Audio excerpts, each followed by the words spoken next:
नमस्कार दोस्तों, आप सभी का एक और नए वीडियो में स्वागत है। दोस्तों, अगर आप वीडियो पे नए हो तो वीडियो को लाइक, शेयर और चैनल को सब्सक्राइब जरूर करें।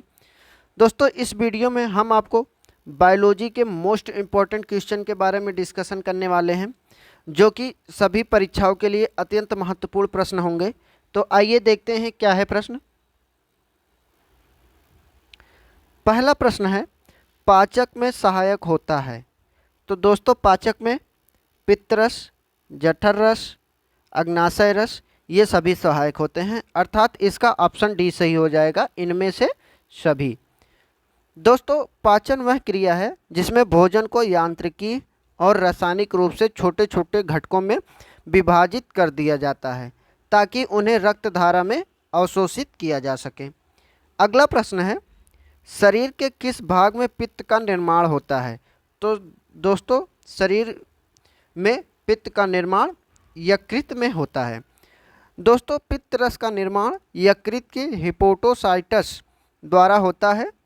यह यकृत वाहिका द्वारा पित्त का संचय पित्ताशय में किया जाता है, जो कि नाशपाती के आकार के थैलीनुमा होता है तथा यकृत के पश्च सतह से जुड़ा होता है। अगला प्रश्न है, लिपिड क्या होता है। तो दोस्तों, लिपिड एक एस्टर होता है। दोस्तों, लिपिड एक अघुलनशील पदार्थ है जो कार्बोहाइड्रेट एवं प्रोटीन के साथ मिलकर प्राणियों एवं वनस्पतियों में ऊतक का निर्माण करते हैं। लिपिड को सामान्यतः भाषा में कई बार वसा भी कहा जाता है, परंतु दोनों में कुछ अंतर होता है, अर्थात वसा और लिपिड में कुछ अंतर होता है, लेकिन इसे सामान्य भाषा में वसा भी कह देते हैं। दोस्तों, lipid chloroform, benzene, toluene, acetone आदि में घुलनशील होता है। अगला प्रश्न है, कैंसर के इलाज में किस ड्रग का प्रयोग किया जाता है। तो दोस्तों, कैंसर के इलाज में इंटरफेरॉन ड्रग का प्रयोग किया जाता है। दोस्तों, इंटरफेरॉन वायरस संक्रमित कोशिकाओं द्वारा उत्पादित वे प्रोटीन हैं जो अन्य स्वस्थ कोशिकाओं को वायरस से सुरक्षा प्रदान करते हैं, इंटरफेरॉन कहलाते हैं। दोस्तों, वायरस संक्रमण से में एंटीबायोटिक दवाएं कार्य नहीं करती, इसलिए वायरस संक्रमण में ड्रग का प्रयोग किया जाता है। अगला प्रश्न है, लेजर की खोज किसने की थी। तो दोस्तों, लेजर की खोज की थी मेमेह ने। दोस्तों, लेजर LASER ये होता है और इसका फुल फॉर्म होता है दोस्तों light amplification by stimulated emission of radiation. ये दोस्तों होता है लेजर का फुल फॉर्म। दोस्तों, इसकी खोज सन 1960 में थियोडोर मेमेह ने किया था। अगला प्रश्न है, किडनी का प्रत्यारोपण सर्वप्रथम किसने किया था। तो दोस्तों, किडनी का सर्वप्रथम प्रत्यारोपण किया था जोसेफ मुरे ने। दोस्तों, सबसे पहले किडनी का प्रत्यारोपण डॉक्टर जोसेफ मुरे की टीम ने 23 दिसंबर 1954 को अमेरिका के बोस्टन में दो जुड़वा भाइयों के बीच किडनी का प्रत्यारोपण किया था। दोस्तों, इन दोनों जुड़वा भाइयों के नाम रिचर्ड हेरिक व रोनाल्ड था, जो कि अमेरिका के रहने वाले थे। इनका सर्वप्रथम प्रत्यारोपण किडनी का प्रत्यारोपण 23 दिसंबर 1954 को किया गया था। अगला प्रश्न है, EEG का आविष्कार किसने किया था। तो दोस्तों, EEG का आविष्कार किया था हांस बर्जर ने। दोस्तों, EEG का फुल फॉर्म होता है इलेक्ट्रो इंसेफेलोग्राम। दोस्तों, जर्मन मनोचिकित्सक हैंस बर्जर ने सन 1924 में EEG दर्ज किया था। दोस्तों, इस तकनीक की मदद से मस्तिष्क की गतिविधियों का पता लगाया जाता है। अगला प्रश्न है, भारत में सर्वप्रथम किस वर्ष एड्स की पहचान की गई थी। तो दोस्तों, एड्स की पहचान भारत में सर्वप्रथम हुई थी 1986 में। दोस्तों भारत में एड्स का पहला मामला 1986 में दर्ज किया गया था।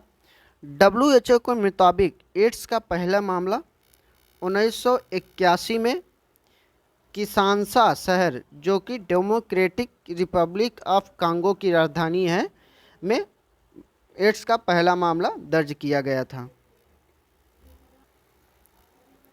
अगला प्रश्न है, भारत में चेचक का उन्मूलन कब हुआ था? तो दोस्तों भारत में चेचक का उन्मूलन 1977 में हुआ था। दोस्तों चेचक एक विषाणु जनित रोग है।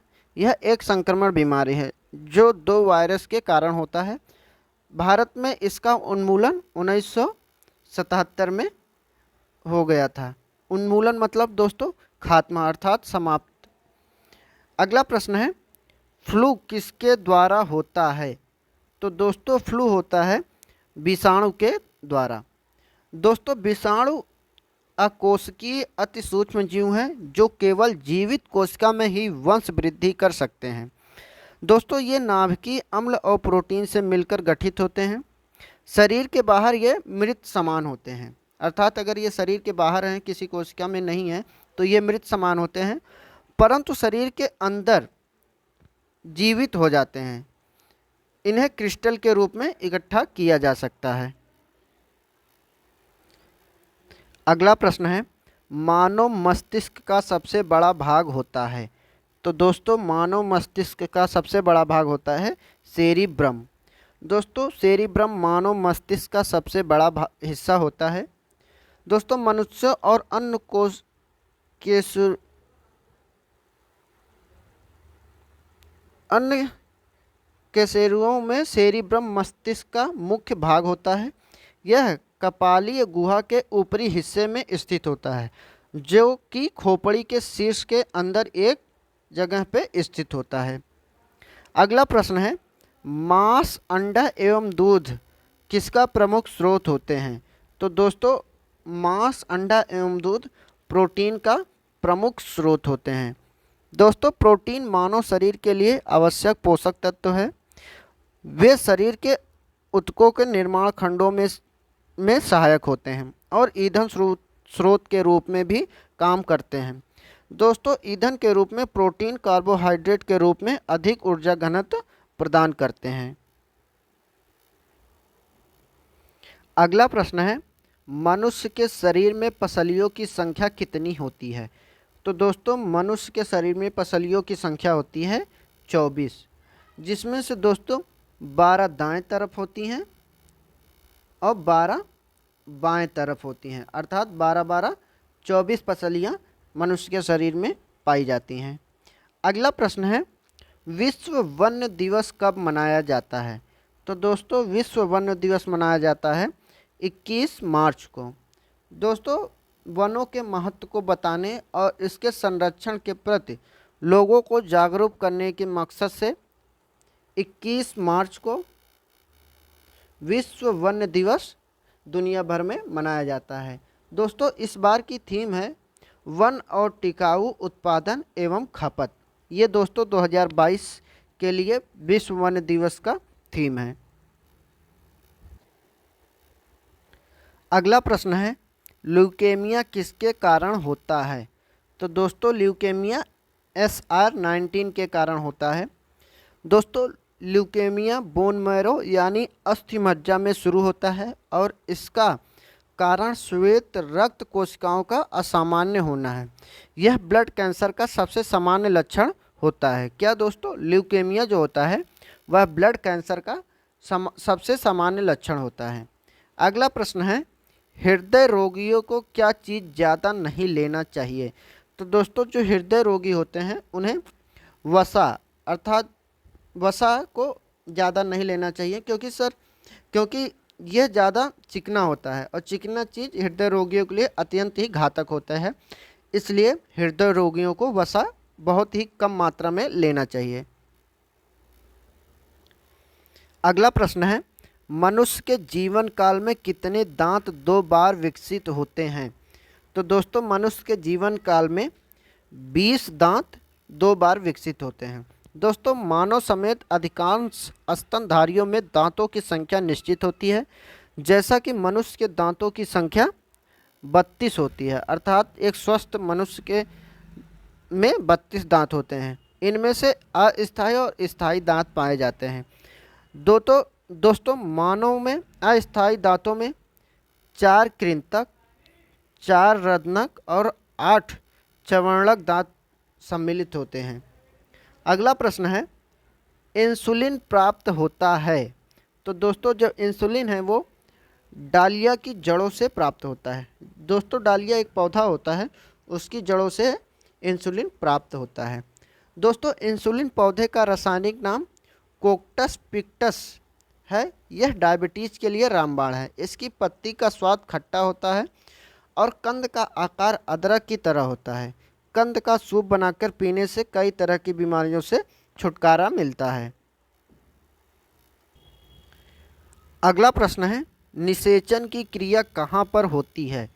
तो दोस्तों निषेचन की क्रिया होती है अंडवाहिनी में। दोस्तों निषेचन की क्रिया फैलोपियन ट्यूब में होती है। निषेचन क्रिया में पुरुष का वीर्य और मादा का अंडा आपस में मिलकर जाइगोट अर्थात जिसे भ्रूण भी कहते हैं बनाता है और फिर यह भ्रूण गर्भाशय में जाकर एक बच्चे का रूप ले लेता है।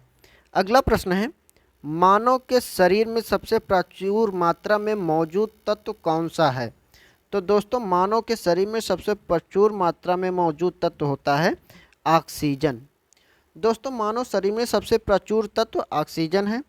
ऑक्सीजन मानव शरीर के वजन का 65% होता है तथा दूसरा मानव शरीर में सबसे प्रचुर मात्रा में तत्व पाया जाता है कार्बन।